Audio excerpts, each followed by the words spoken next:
Carrot beans பொரியல் எப்படி செய்வது வீடியோக்கு வாங்க பார்க்கலாம்.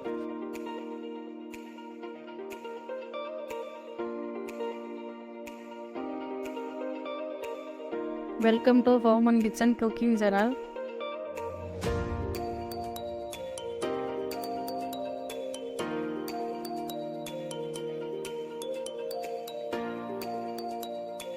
கேரட் பீன்ஸ் 1/4 கிலோ கழுவி எடுத்திருக்கேன். கழுவி கட் பண்ணி எடுத்திருக்கேன். இப்போ ஸ்டவ்வை பற்ற வச்சுக்கிறேன். பேன் எடுத்திருக்கேன். தேவையான அளவு எண்ணெய் எடுத்திருக்கேன்.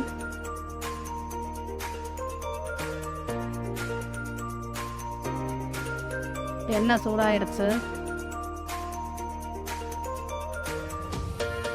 1 டீஸ்பூன் கடுகு எடுத்துருக்கேன். கடுகு பொரிஞ்சிருச்சு. வெங்காயம் சேர்த்துக்கிறேன். ஒரு வெங்காயம் பொடியாக நறுக்கிய வெங்காயம் சேர்த்துக்கிறேன்.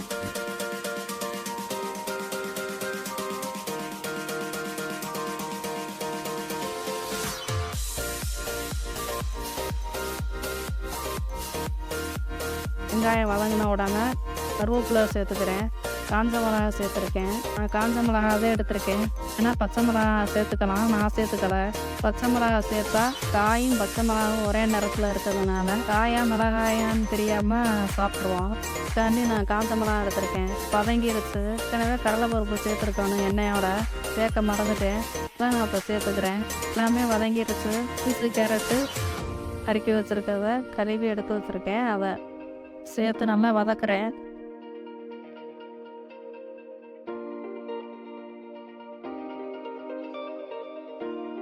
ஒரு டீஸ்பூன் உப்பு சேர்த்துருக்கேன். உப்பு அளவு பார்த்து வதக்கணும்.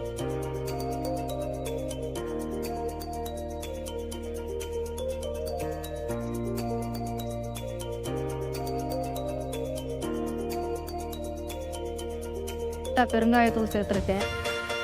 காய் வதங்கிருச்சு.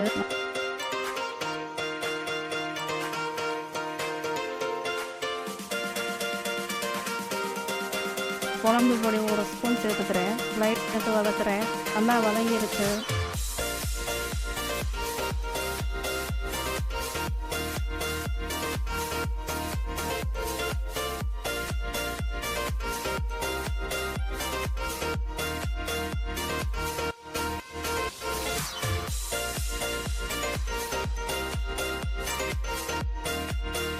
இப்போ காயெல்லாம் நல்லா வெந்துருச்சு. அடுப்பை சிம்மில் வச்சு நல்லா வேக வச்சு ஈரத்தன்மையெல்லாம் போயிடுச்சு. இப்போ தேங்காய் துருவல் சேர்த்துக்கிறோம்.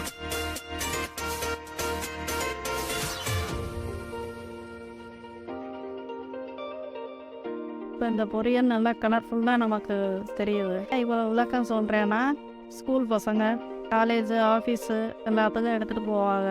சிரமம் சாப்பிட்றப்ப நாக்குள்ள இந்த கேரட் இருக்கும். அதனால தான் இந்த விளக்கம்.